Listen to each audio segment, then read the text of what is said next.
নমস্কার, আমি আপনাদের বন্ধু মিতালি। আমার কুকিং ল্যাবে আপনাদের স্বাগত। আজকে আমি যেটা রান্না করব সেই রেসিপিতে যা যা লাগবে উপকরণ সেটা আপনাদের দেখিয়ে দেব। আমি মিতালি, আমি আপনাদের সবাইকে নমস্কার জানাচ্ছি। আমার কুকিং ল্যাবে আপনাদের স্বাগত। আমি আজকে আপনাদের কাছে পাউরুটির দই বড়া নিয়ে আসছি। সেই জন্য এই চৌকো চৌকো পাউরুটিগুলোকে এই গোল এই বাটিটা দিয়ে আমি এইরকম করে গোল গোল করে কেটে নেব। কেটে নিয়ে এরকম করে কেটে নেব, সবগুলোকেই 5-6টা করব। তারপরে আমি এই উনুনের দিকে চলে যাচ্ছি।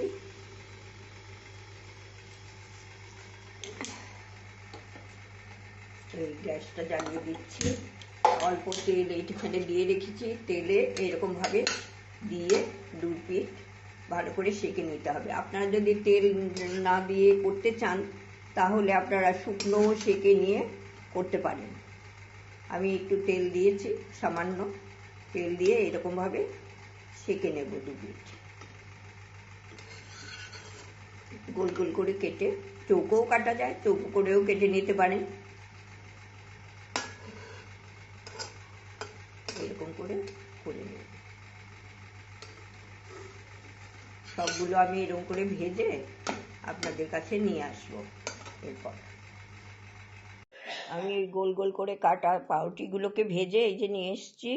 এইখানে দই ফেটিয়েছি, নুন চিনি দিয়ে। এখানে সস আছে, টমেটো সস, ম্যাগি সস আছে। আর এইখানে একটু লঙ্কা গুঁড়ো, এই ঝুরি ভাজা আছে, আর জিরে ভাজা গুঁড়ো। এইটা হচ্ছে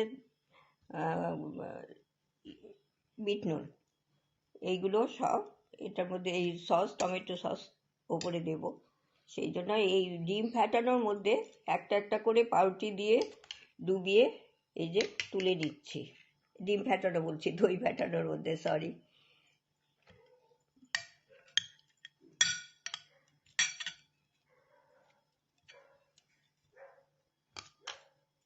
এইসব প্লেটে তুলে নিচ্ছি একটা একটা করে। এইভাবে সবগুলো সাজিয়ে নিই। তারপরে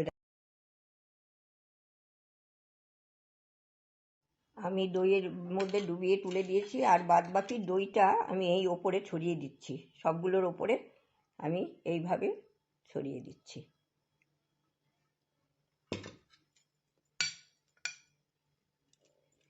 এইভাবে এরপরে আমি এর মধ্যে দিয়ে দিচ্ছি বিট নুন।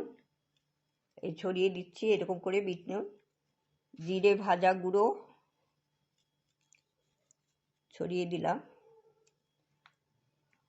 লঙ্কার গুঁড়ো একটু ছড়িয়ে দিচ্ছি।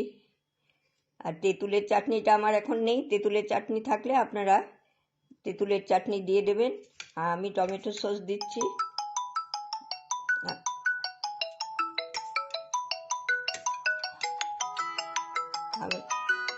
আমি টমেটো সস দিচ্ছি। আর উপরে সবগুলোর ওপরে আমি ঝুরি ভাজা ছড়িয়ে দিচ্ছি। ঝুরি ভাজা ছড়িয়ে দিচ্ছি। এইভাবে পরিবেশন করতে হবে। এইভাবে পরিবেশন করলে, পরিবেশন করে দেখে খাবেন। আপনারা আমার সঙ্গে থাকার জন্য অসংখ্য ধন্যবাদ। ভালো থাকবেন। কেমন লাগলো জানাবেন কমেন্ট করে। Thank you so much.